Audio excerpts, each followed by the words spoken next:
नमस्कार दोस्तों, आज मैं आपको बैसाख सोमवार व्रत की कथा सुनाने जा रही हूँ। प्रेम से बोलिए भोलेनाथ की जय हो। आर्या व्रत में चित्रवर्मा नाम के एक राजा रहते थे। वे दुष्टों को दंड देने के लिए यमराज के समान समझे जाते थे। वे धर्म मर्यादाओं के रक्षक, कुमारगामी पुरुषों को दंड देकर राह बनाने वाले, समस्त यज्ञों का अनुष्ठान करने वाले और शरणार्थियों की रक्षा करने में समर्थ थे। वह भगवान शिव और भगवान विष्णु में उनकी बहुत भक्ति थी। राजा चित्रवर्मा ने अनेक परम पराक्रमी पुत्रों को पाकर अंत में एक सुंदर रूप वाली कन्या को प्राप्त की। एक दिन राजा ने जातक के लक्षण जानने वाले श्रेष्ठ ब्राह्मणों को बुलाकर कन्या के जन्म कुंडली का भावी भविष्य पूछा। तब उन ब्राह्मणों में से एक बहुत विद्वान ब्राह्मण ने कहा, महाराज, यह कन्या श्री मंदिनी नाम से प्रसिद्ध होगी। यह भगवती उमा की भांति मंगलमयी, दमयंती की भांति परम सुंदरी और सरस्वती के समान सब कलाओं को जानने वाली तथा लक्ष्मी की भांति अत्यंत सद्गुणों से शोभित होगी। यह 10,000 वर्षों तक अपने स्वामी के साथ आनंद भोगेगी और 8 पुत्रों को जन्म देकर उत्तम सुख का उपभोग करेगी। उसके बाद एक दूसरे ब्राह्मण ने कहा, यह कन्या 14वें वर्ष में विधवा हो जाएगी। यह ब्रज आघात के समान दारुत वचन सुनकर राजा 2 घड़ी तक चिंता में डूबे रहे। उसके बाद सब ब्राह्मणों को विदा करके राजा ने सब कुछ भाग के अनुसार ही मिलता है ऐसा समझकर चिंता छोड़ दिया। श्री मंदिनी धीरे धीरे सयानी हुई। अपने सखियों के मुख से वैदर्भ की बात सुनकर उसे बड़ा ही खेद हुआ। उसने चिंता मग्न होकर यज्ञकर्ता मुनि की पत्नी मैत्रेयी से पूछा, माता जी, मैं आपकी चरणों में आई हूँ, मुझे सौभाग्य बढ़ाने वाले सत्कर्म का उपदेश दीजिए। इस प्रकार शरण में आई हुई कन्या से पतिव्रता मैत्रेयी ने कहा, हे सुंदरी, तू शिव सहित पार्वती जी के शरण में जा और सोमवार को एकाग्रचित होकर स्नान व उपवास पूर्वक स्वच्छ वस्त्र धारण करके शिव पार्वती का पूजन कर।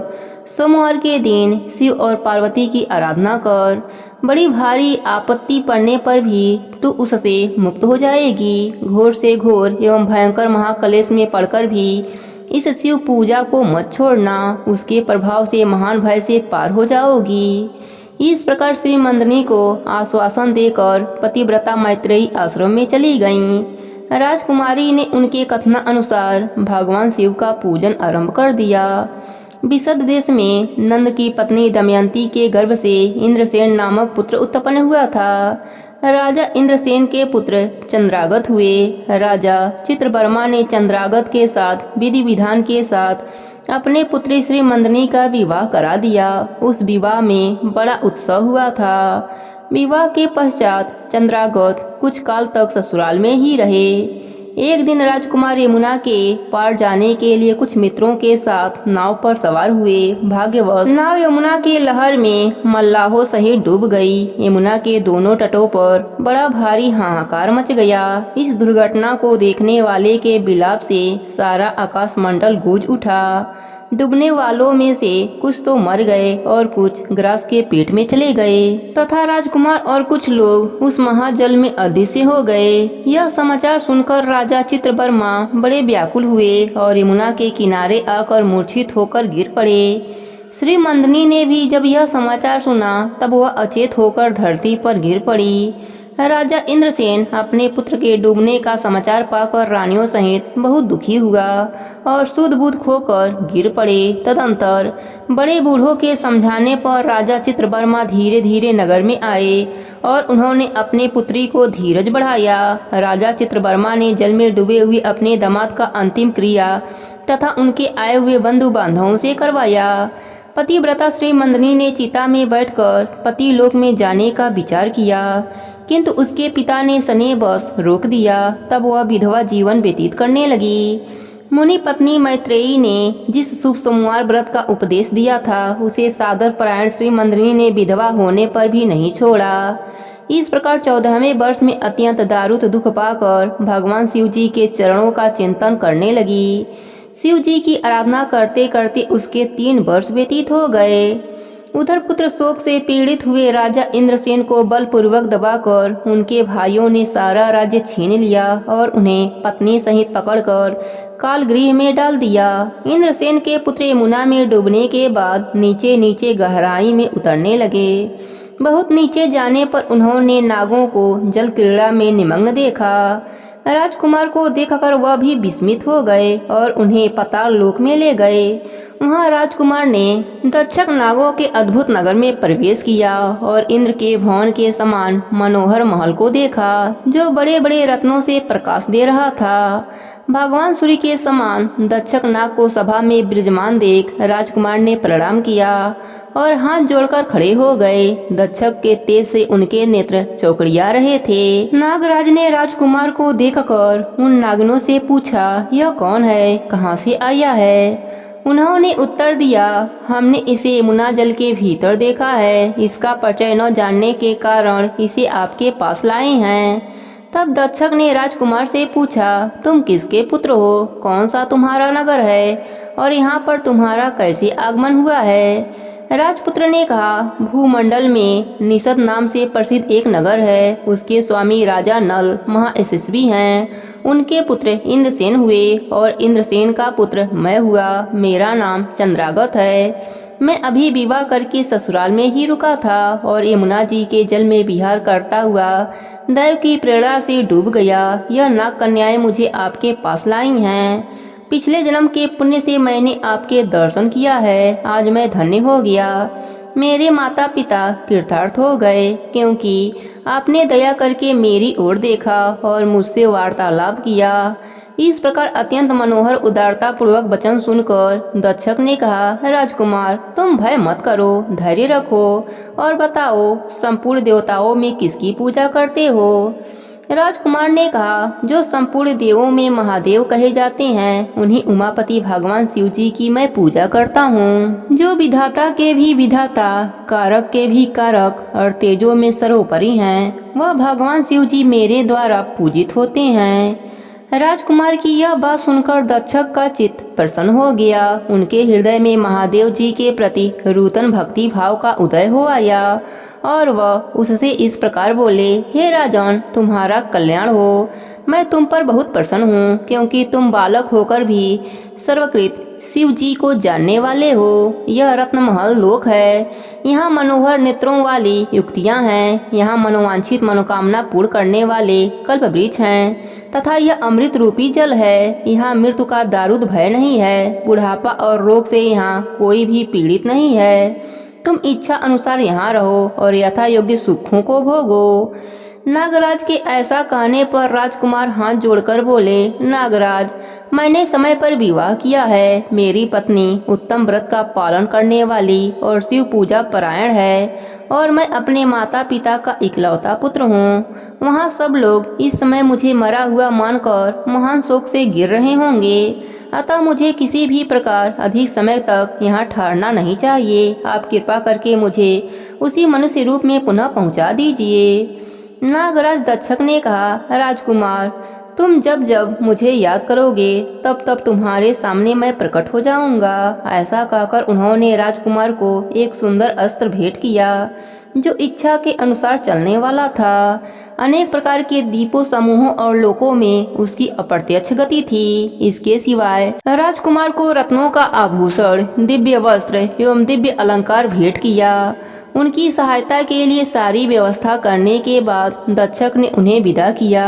राजकुमार उस घोड़े पर सवार होकर निकले और थोड़ी ही देर में यमुना के जल से बाहर आकर उस दिव्य अश्व पर चढ़े हुए ही नदी के रमणीय तट पर घूमने लगे। उसी समय पतिव्रता श्री मंदनी अपने सखियों से घिरी हुई वहां स्नान करने के लिए आईं। उसने यमुना के तट पर राजकुमार को भ्रमण करते हुए देखा। दिव्य अश्व पर आरूढ़ हुए अपूर्व आकार वाले उस राजकुमार को देखकर वह उन्हीं की ओर दृष्टि लगाई खड़ी हो गई। उसे देखकर चंद्रागत ने भी मन ही मन विचार किया, जान पड़ता है इसे कभी मैंने पहले देखा है। तत्पश्चात वह घोड़े से उतरकर नदी के किनारे आकर बैठे और उस सुंदरी को बुलाकर समीप बैठाकर पूछा, तुम कौन हो, किसकी स्त्री हो, किसकी कन्या हो? श्री मंदनी लज्जावश स्वयं कुछ न बोल सकी। तब उसकी सखियों ने सारी बातें बताई। इसका नाम श्री मंदनी है। यह निषद राज्य इंद्रसेन की पुत्रवधू, युवराज चंद्रागत की रानी तथा महाराज चित्रवर्मा की पुत्री है। दुर्भाग्यवश इसके पति इस महाजल में डूब गए। इस वैदर्भ दुख के कारण शोक से सूखती जा रही है। अत्यंत प्रबल शोक में इसने 3 वर्ष व्यतीत कर लिए हैं। आज सोमवार का दिन है, इसलिए यहाँ यमुना में स्नान करने के लिए आई हैं। इनके ससुराल का राज्य भी शत्रुओं ने छीन लिया है, बलपूर्वक उस पर अधिकार जमा लिया है और वे महाराज अपनी पत्नी के साथ उनकी कैद में पड़े हैं। यह सब होने पर भी यह निर्मल अंतःकरण वाली सदाचार परायण राजकुमारी प्रति सोमवार को अत्यंत भक्ति भाव के साथ महादेव जी का पूजन करती है, उत्तम व्रत का पालन करने वाली है। श्री मंदनी ने अपनी सखियों के मुख से सारी बातें कहलवा कर स्वयं राजकुमार से पूछा, आप कौन हैं? आपने मेरे वृत्तांत को एक स्नेही के भांति क्यों पूछा है? महाबाहु, मुझे ऐसा जान पड़ता है कि पहले भी हमने आपको देखा है। इतना कहकर राजकुमारी श्री मंदनी आंखों में आंसू की धारा बहाती हुई बहुत देर तक फूट फूट कर रोती रही और मूर्छित होकर पृथ्वी पर गिर पड़ी। अपनी प्रियतमा के शोक का कारण सुनकर चंद्रागत भी शोक से व्याकुल होकर 2 घड़ी तक चुपचाप बैठे रहे। तदंतर श्री मंदनी उठकर राजकुमार की ओर बारंबार निहारने लगीं। उसने पहले देखे हुए अंग चिन्हों, स्वर आदि लक्षणों, रूप, रंग आदि का परीक्षण करके यह निश्चय किया कि अवश्य यही मेरे पति हैं, क्योंकि मेरा हृदय प्रेम से अधीर हो रहा है, इन्हीं में अनुरक्त हो रहा है। परंतु क्या मुझ अभागिन को अपने मरे हुए पति का दर्शन हो सकता है? यह सपना है या भ्रम?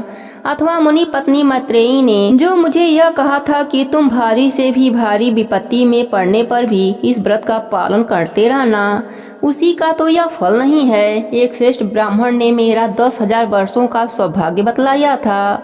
उन ब्राह्मण देवता का यह वचन अवश्य ही सत्य होगा। यह ईश्वर के बिना कौन जान सकता है? इस प्रकार भांति भांति का विचार करके उसका स्नेह दूर हो गया। तब लज्जा से उसने अपने मुख को नीचे की ओर कर लिया। उस समय राजकुमार ने कहा, भद्रे, मैं तुम्हारे पति के माता पिता को यह समाचार बताने जा रहा हूँ। तुम्हारे पति तुमसे शीघ्र ही मिलेंगे। यह कहकर राजकुमार घोड़े पर सवार होकर अपने राज्य में जा पहुँचे। वहां नगर के समीप जाने पर उन्होंने साथ आए हुए नाग राजकुमार को राजगद्दी पर आरूढ़ हुए राजा के पास भेजा। नाग राजकुमार शीघ्र ही राजा के पास जाकर कहा, तुम सब लोग महाराजेंद्र सिंह को अविलंब कालगृह से मुक्त कर दो और सिंहासन छोड़कर हट जाओ। महाराज के पुत्र चंद्रागत पाताल लोक से लौटकर यहाँ आए हुए हैं। तुम आनाकानी मत करो, नहीं तो चंद्रागत तुम्हारे प्राण को हर लेंगे। नाग कुमार के ऐसा कहने पर यह सारी बातें सुनकर शत्रुओं ने भी बहुत अच्छा कहकर उनकी आज्ञा स्वीकार कर ली और महाराजेंद्र को उनके खोए हुए पुत्र को पुनः लौट आने का समाचार बताकर उनका सिंहासन उन्हें लौटा दिया। महाराज को प्रसन्न करके भी वह लोग भयभीत होते रहे।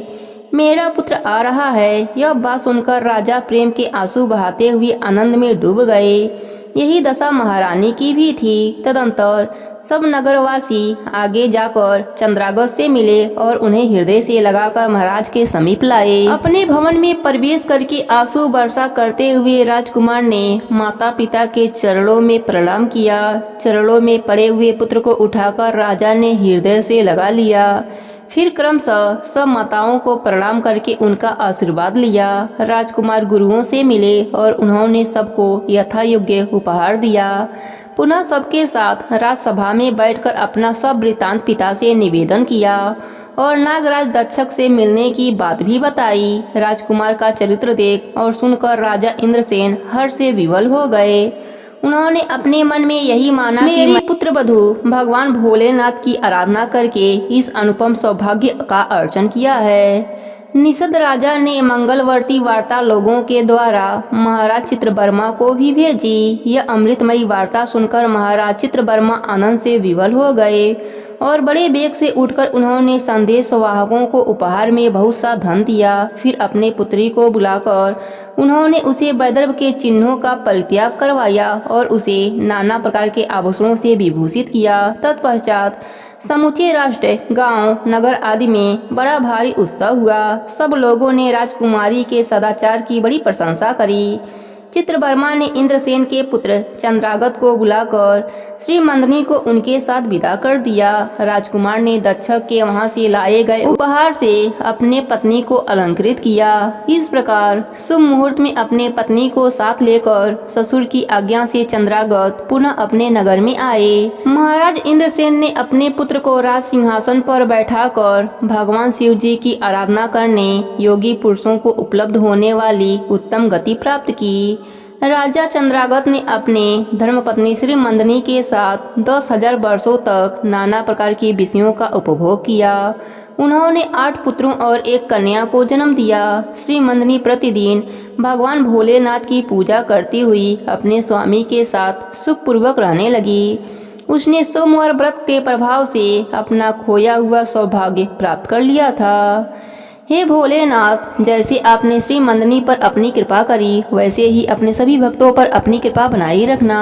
प्रेम से बोले भोलेनाथ की जय हो। अब सुनते हैं व्रत को पूर्ण करने वाले गणेश भगवान की कथा। प्रेम से बोले गणेश भगवान की जय हो। बहुत समय पहले की बात है। एक गांव में एक सास बहू रहती थी। सास बहुत कंजूस स्वभाव की थी। वह धर्म पुण्य तो बहुत करती, लेकिन भगवान की सेवा पूजा से ज्यादा उसका ध्यान पैसे पर रहता था। एक बार उसने गणेश भगवान का व्रत किया। सारे परिवार और पड़ोसियों को खाने का निमंत्रण दिया। उसने सोचा कि अगर मैं ब्राह्मण भोज करा दूं तो उद्यापन भी हो जाएगा, पर अगर कोई पेटू ब्राह्मण आ गया तो उसे भोजन कराने में बहुत खर्चा हो जाएगा। उसने अपने बहू से कहा, मुझे एक ब्राह्मण को जिमाना है। तुम एक काम करो, कोई छोटा लड़का देखकर न्योता देकर आ जाओ और एक व्यक्ति की रसोई ज्यादा बना लेना। बहू घर से बाहर गई। कुछ दूर पर ब्राह्मण के लड़के गेम खेल रहे थे। बहू ने उन्हीं में से एक को बुलाकर कहा कि तुम 12 बजे हमारे घर पर भोजन करने आ जाना। लड़के ने कहा, मेरा नाम गणेशा है, तुम मुझे गणेशा गणेशा पुकारना, मैं उसी समय आ जाऊंगा। बहू ने घर जाकर रसोई में खाना बनाया। उसके बाद वह घर के बाहर गई। कुछ दूर आकर उसने ब्राह्मण बालकों को खोजा, पर उसे कोई भी नहीं मिला। फिर बहू को बालक का कहा याद आया और उसने गणेशा गणेशा पुकारा। तब अचानक से वह बालक बहू के सामने आ गया। बहू उसे घर लेकर आई और कहा, ब्राह्मण देवता, आप हाथ मुंह धो लो। फिर बहू ने सुंदर थाली में भोजन सजाकर उस बालक के सामने रख दिया। सास छोटे से ब्राह्मण को देख बड़ी खुश हो रही थी। साथ ही मन में सोच रही थी कि बड़े ही कम खर्च में ब्राह्मण भोजन हो जाएगा। उस बालक ने पूरा भोजन समाप्त कर दिया। फिर और भोजन लाने को कहा। वह खाता ही जा रहा था, उठने का नाम ही नहीं लिया। धीरे धीरे वह बालक पूरे घर और मेहमानों का भोजन चट कर गया। सास बहू को मन ही मन कोस रही थी कि कैसे को न्योता दिया, पर अब क्या किया जा सकता था। भोजन करने के बाद उस लड़के ने दक्षिणा में चांदी का सिक्का मांगा। यह बात सुनकर बहू का बुरा हाल हो रहा था। उसके पास चांदी का सिक्का नहीं था। बहू सास के पास सिक्का मांगने आई। सास ने उसे 2-4 बातें सुनाकर चांदी का सिक्का यह सोचकर दिया कि अगर दक्षिणा नहीं दिया तो ब्राह्मण भोजन का पुण्य हमें नहीं मिलेगा। बहू ने ब्राह्मण बालक के पांव पूजे और सिक्का देकर उसे विदा किया। जैसे ही वह बालक विदा हुआ, तब सास बहू ने मुड़कर घर के भीतर देखा। घर में खूब हीरे मोती चमक रहे थे। सास बहू दोनों धन देखकर बहुत खुश हुईं और बोलीं, गणेश जी का हम पर कृपा हुआ है। हमारे धन्य भाग जो हमारे घर गणेश जी भोजन करने बधारे। हे गणेश जी महाराज, जैसे आपने सास बहू पर अपनी कृपा करी वैसे ही अपने सभी भक्तों पर अपनी कृपा बना के रखना। प्रेम से बोले गणेश भगवान की जय हो। एक समय की बात है। एक नगर में एक राजा राज करता था। उस राजा की 7 रानियां थीं। 7 की कोई संतान न हुई। इसी बात को सोचकर 7 रानियां सहित राजा भी उदास रहता था। एक बार की बात है, राजा के महल में एक साधु आए। सभी रानियों ने उन्हें प्रणाम किया। सबसे छोटी रानी बोली, महाराज, हम राजा की 7 रानियां हैं, किंतु 7 में से किसी एक को भी एक संतान भी नहीं है। हमें आशीर्वाद दीजिए जिससे हमें 7 को एक एक पुत्र की उत्पत्ति हो। साधु बोले, गणेश जी महाराज सभी को पुत्र देंगे। फिर अपनी झोली में से एक फल निकाला और उन्हें दे दिया और कहा, तुम सभी इसे गणेश भगवान का नाम लेकर बराबर बराबर बांटकर खा लेना। बड़ी 6 रानियां आपस में कहने लगीं, पता नहीं यह कैसा फल है, हम तो नहीं खाएंगे। जब 6 रानियां उस फल को फेंकने लगीं तो सबसे छोटी रानी ने वह फल उनसे मांगकर स्वयं ही खा लिया। कुछ दिन बीतने पर छोटी रानी गर्भवती हो गई। जब राजा को इस बात का पता चला तो वह बहुत प्रसन्न हुए और छोटी रानी को सबसे अधिक प्रेम करने लगे। इससे बड़ी 6 रानियां जलने लगीं। अब उन्हें भय हो गया कि यदि कहीं इस रानी को संतान हो गई तो राजा हमें त्याग देगा। अब वह भीतर ही भीतर जलने लगीं और षड्यंत्र रचने लगी। सभी रानियां बाहर से बहुत सहानुभूत रखती, किंतु भीतर से छुरी तेज करती रहती। जब छोटी रानी का प्रसव काल निकट आया तब उन्होंने दाई से सलाह किया। सबने दाई को धन देकर कहा कि जब छोटी रानी का बच्चा जन्म लेगा तब तुम उसको छुपा देना और उसके स्थान पर सिलवट्टे रख देना और सबको यही बताना तुम्हारे कोख से सिलवट्टा जन्मा है। प्रसव का समय आ गया। छोटी रानी को पुत्र उत्पन्न हुआ, किंतु उन्होंने बच्चा वहां से कहीं दूर पहुंचा दिया तथा सबको यही बतलवाया कि उसने सिलवट्टा को ही जन्म दिया है। 6 रानियों ने मिलकर उस बालक को गंगा जी में बहा दिया। इधर छोटी रानी को विश्वास नहीं हो रहा था कि उसके कोख से सिलवट्टा पैदा हुआ है। छोटी रानी उसी समय गणेश भगवान की मूर्ति के सामने बैठकर रो रो कर अपना दुखड़ा सुनाने लगी। ऐसे ही 3 दिन बीत गए। छोटी रानी भूखी प्यासी गणेश भगवान के सामने बैठी रहती और कहती, हे प्रभु, आप तो संकट नाशन हैं, मेरे इस संकट को हरो। गणेश भगवान छोटी रानी पर प्रसन्न हुए और उसके पुत्र को पानी से बचाकर रानी के आंचल में डाल दिया और अंतर ध्यान हो गए। बालक के वापस आते ही सब जगह यह खबर फैल गई कि रानी ने सिलवट्टा नहीं बल्कि एक पुत्र को जन्म दिया है। फिर राजा ने दाई को बुलाया और बोला, तुमने रानी के कोख से सिलवट्टा पैदा हुआ है, इस बात को किसके कहने पर कहा? रानी के बच्चे को तुमने क्यों गायब किया? दाई डर के मारे सारी बात राजा को बता दिया। राजा ने दाई सहित अपने 6 रानियों को राज्य से निकल जाने का हुक्म दिया और अपने पुत्र और छोटी रानी के साथ आनंद के साथ रहने लगा। गणेश भगवान की कृपा से रानी के जीवन के सारे संकट दूर हो गए। हे गणेश जी महाराज, अपने सभी भक्तों पर अपनी कृपा बनाए रखना। प्रेम से बोले गणेश भगवान की जय हो, माधव भगवान की जय हो, बैसाख मास की जय हो।